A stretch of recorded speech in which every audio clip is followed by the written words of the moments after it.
All right, what's up guys? Coach Braydon here with Look Like You Lift, and this is gonna be a little bit more of a longer video. I wanna talk about metabolic adaptation and the effects it has on a fat loss journey. We talk a lot about caloric deficits and how a caloric deficit is required for a diet to lose weight. We don't talk about the other side of the caloric deficit that also matters. I think a lot of the caloric deficit zealots out there will say all that matters is a caloric deficit. You're eating, and while that is thermodynamically true, there's the other side of the equation that also matters, and that's the metabolism. Your fat loss journey, a successful fat loss journey, is a little bit of a battle between keeping metabolism high while keeping metabolism low and trying to find this balance of a realistic caloric deficit that's going to yield long-term results. So with that said, what is metabolic adaptation? So metabolic adaptation is basically the body's response to the energy that's coming in.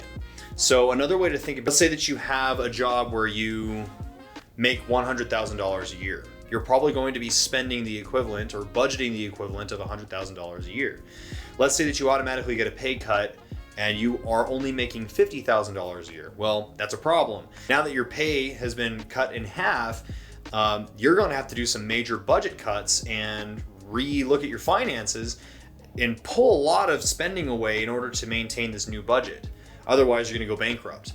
The body is the exact same way. So when you consume food, that sends a signal to the body that we now have the ability to exert more energy over a long period of time. And this makes sense from a physiological perspective as well, because if you outputting 3,000 calories on a daily basis, it doesn't really make sense for the body to want to consume more than 3,000 calories on a daily basis. And while the opposite is true, like if you only consume 1,500 calories, well, your body's not going to want to expend more than 1,500 calories, otherwise you're going to die eventually, right? So there's this balance here of metabolic adaptation where the body is going to regulate its functions to match the amount of calories that are coming in. The way that the body regulates those functions is through NEAT, non-exercise activity thermogenesis, so moving, tapping your foot, walking around, the movements I'm making with my hands right now, that could be considered NEAT. So the body regulates that. The body regulates brain functions, body temperature, even certain, even your heart rate will be regulated by, by how much calories your body wants to be putting out. A great example of this is the Minnesota Starvation experiment. You can go research that. I'll put a link to the study in my description, but this was fascinating. It tested the human body's limits of how many calories can we realistically consume per day and how many calories can we export in response. And these men were consuming less than 500 calories per day, and in response their body was only putting out about 500 calories per day, which again just makes sense. Now, I don't like calling this starvation mode. I don't think that starvation mode is the proper term for this. I think metabolic adaptation is the most accurate, because I think starvation mode only kind of refers to the one side of the coin where it's like, if you're starving yourself, metabolism drops, but it also goes the opposite direction as well. The more calories we have coming in, metabolism can also increase to an extent. Going back to what I said at the beginning, your weight loss journey is going to be a little bit of a game of maintaining metabolism while maintaining the lowest realistic deficit without affecting metabolism. And this is something that people just don't really think about. We think that, oh, if I just have a caloric deficit, then I should be good. They don't take into consideration the other side. So I drew out this graph just to kind of prove my point of metabolic adaptation and how important it is. We've got two different types of diets, and those diets are this purple line here. So we got this purple line right here. We got this purple line right here. The body weight for the first diet is red, and then the body weight for this diet is in blue. I'm sure there's probably an easier way of me drawing this out, but we're gonna go with it. But basically, so let's say that you want to start your diet, and you've heard that all you need is a caloric deficit in order to lose weight. And so you think, okay, so if a 500 calorie deficit per day will yield 1 pound of body fat loss per week, well, then a 1,000 calorie deficit per day will yield 2 pounds of weight loss per week. Okay, well, what if we really push the limits? What about like a 1,500 calorie deficit daily? That's gonna yield like 3 pounds of fat per week. I can easily do that. I'll just have 1,000 calories coming in, and I'll just do an hour of cardio per day because I really want to lose fat as quickly as possible. I know this is the way that people think because I was there. And so this line, the red line and the blue line, I'm also going to substitute this with also like your metabolic rate, how well your metabolism is running, okay? Let's start with, going back to the first guy's theory that if I just get into the greatest deficit possible, I'll lose weight faster. This is what it looks like. So metabolism starts right here, nice and high. You set your caloric deficit nice and low. So there's the deficit, okay? But, so let's say that this is like a 1,500 calorie deficit. Awesome, great. We lose weight really, really fast, okay? And we just keep losing weight. We're doing great. Wow, we're losing so much weight. And then we start to see a plateau happen. Okay, so we hit a plateau right around here. So we think, okay, well, I just need to maintain that deficit, so I just need to bring more food down. So we bring the food down. Still stuck in this plateau. Okay, I'll just bring down the food down. I'll just bring the food down even more. Still stuck in this plateau. Okay, I'll just keep bringing the food down. And so you keep bringing it down until you starve yourself. And now the weight isn't moving. And then what really happens is what's called the inevitable binge. The inevitable binge is when your body wreaks havoc. You've gone so long with starving yourself thinking that it's the deficit that matters, and you've been fighting cravings and you're fighting this survival instinct to eat for so long that finally, when your body gets the opportune moment, when you give up or you want to have one cheat meal, you binge your heart out, your calories go through the freaking roof, and subsequently your weight also climbs back up and you're right back to where you started. Okay? So where did we go wrong? What happened? Well, the first problem is you set way too much of a deficit, okay? So let's say that this is like a 2,000 calorie deficit. Let's say that your metabolic output is like 3,000 calories. And so you tell yourself, okay, let's do a 1,500 calorie deficit to lose weight faster. Okay, so you start consuming 1,500 calories. Okay, that is too much of a deficit. And so your body is going to notice, hey, our food that is coming in is way less than what we're used to, so we better regulate. So your body drops body temperature, heart rate slows down, NEAT is reduced. Anything that the body can reduce as far as energy, it will. And so now you've dropped your metabolism super low. So what used to be a 1,500 calorie deficit is now like a 200 calorie deficit, right? And so what's the solution? We pull more food away.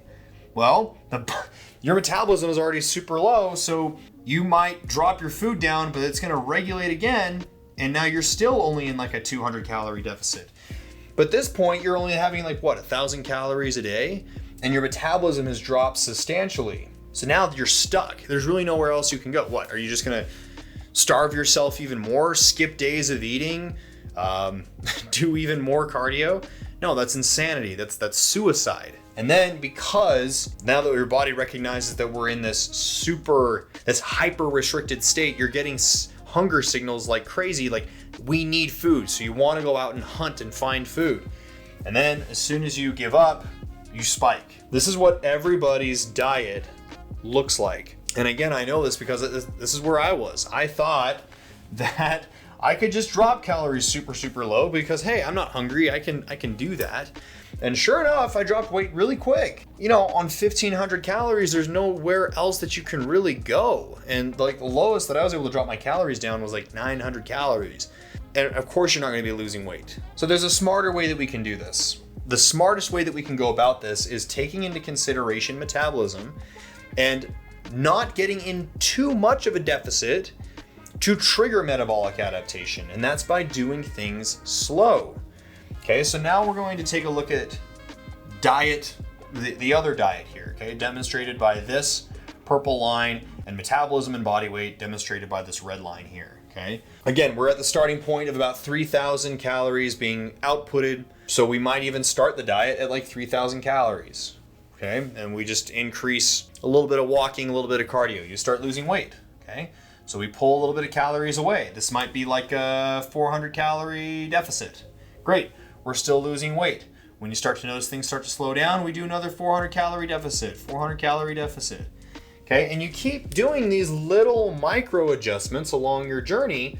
And yeah, metabolism is gonna slow down a little bit as you start to lose weight and as you start to pull more and more food away. But as you can see, we went slower, and you're probably going to be dieting on significantly more food than if you were to start with this, right? So this is kind of how I like to train my guys. I want to not only get you to lose weight as fast as we realistically can, but I also want to train your metabolism to handle more food so that we can diet on more food. So my advice is to kind of offset metabolic adaptation is to start your calories in your diet as high as you possibly can, where for like a few weeks you may not even lose some weight, but that's awesome because if your calories are really, really high, there's room to pull calories away. So right now I'm cutting, and I'm cutting on an average about 2,800 calories a day. And I'm also having like a treat meal once a week, and I'm losing an average of 1.5 pounds, 1.5 pounds a week. And the reason why I'm able to do this is because I trained my metabolism and I consumed like 4,000 calories per day while staying as lean as I could, and slowly tapered the calories off, slowly added in a little bit more walking, and I'm much happier. I'm down like 20 pounds, 21 pounds this morning, and I'm much happier having 2,800 calories a day.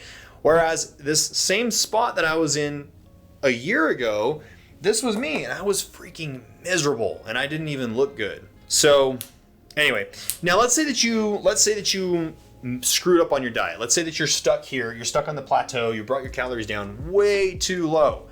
What should we do? I actually was just on a call with a girl who was in this exact same predicament, and she's doing 3 hours of cardio a week, weightlifting 4 times a week. Her calories are at 1,300 calories a day, and her weight is not going anywhere, and she can't pull more food away because she's already hungry all the time. So what's the solution? The solution is to do what's called a reverse diet and to essentially build your metabolism back up the same way that we would if we were strength training. So if you wanted to get strong, then the goal with strength training, the most effective way to strength train is to progressively increase the resistance on a day-by-day, week-by-week basis. So you come into the gym, you start with the barbell, you squat with the barbell, the next time you add 5 pounds, and you add 5 pounds every time that you squat. Eventually you're gonna be squatting 400 pounds, right? Well, we're gonna do the same thing with the metabolism. All right, so this is my reverse diet chart here. So again, we got time, and then the purple line here is calories. The red line is metabolism, and then the blue line is body weight, okay? So you're stuck at super, super low calories, you feel like dog crap, you're not losing any weight, you're plateauing. The solution here is to reverse diet, to add more food back into the system. Because as we add more food, the body recognizes that more food is coming in. We can increase metabolism without running the risk of dying. Body temperature goes back up, heart rate speeds back up, NEAT increases, you start feeling better, hormones start getting more in balance. So a lot of really good things happen as we start to add more food. But what we're not going to do, we're not just going to jump from 1,200 calories to 3,000 calories. If your metabolism is here and we start consuming a bunch of calories, now you're in a huge surplus. We're just going to gain weight. So we're going to progressively increase our food the exact same way that we progressively increase the weight with strength training. So we're going to add just in a little bit of food on a week-by-week basis. So as we add more food, as you can see from the red line, metabolism starts to go back up. But because we're keeping metabolism in line with the calories going up, you're not going to see much weight gain. You're going to see an initial weight gain when you first start this because of water retention, glycogen replenishment, those kind of things. But because we're still breaking even, as we're increasing the calories, we won't gain any weight. Weight will stay stagnant. And then we stop increasing the calories when we start to see an unfavorable amount of weight gain. And that's when we can just kind of stay steady for a little bit, let the body adapt at this new caloric intake, let the metabolism kind of normalize here for a bit. And then we can do things the smart way. Going back to the previous diagram, we can then just pull a little bit of calories away.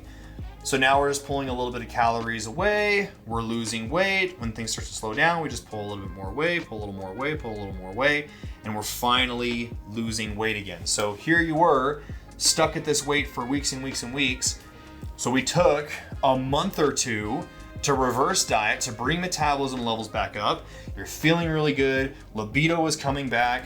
You're not cold all the time. You have the energy throughout the day. And then you finish here, okay, where calories are really high. Metabolism is running it on all cylinders now. Now we can safely start to pull calories away and finally break through your plateau.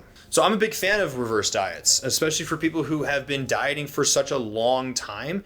Your metabolism is running really, really low. And so I like to take this approach to dieting. It worked really, really well for me. That's why I'm able to lose weight on such a high amount of calories, because we took the time to build metabolism back up, get metabolism back on all cylinders, and then slowly pull the calories away, right? Anyway, I like talking about this because this is the other side of the calorie deficit equation that we don't talk about. We don't talk about metabolism. We just talk about food coming in, but they're dependent on one another. So if you feel like you're stuck and you feel like your calories are really, really low and you've been tracking accurately and you're starting to feel like garbage, consider taking the reverse diet approach where you just add in a little bit more calories on a week by week basis, keeping body weight as stable as possible while increasing food. And then once weight starts to go up unfavorably, we can start to taper down the calories in a slow manner to finally start losing weight again and actually feeling good.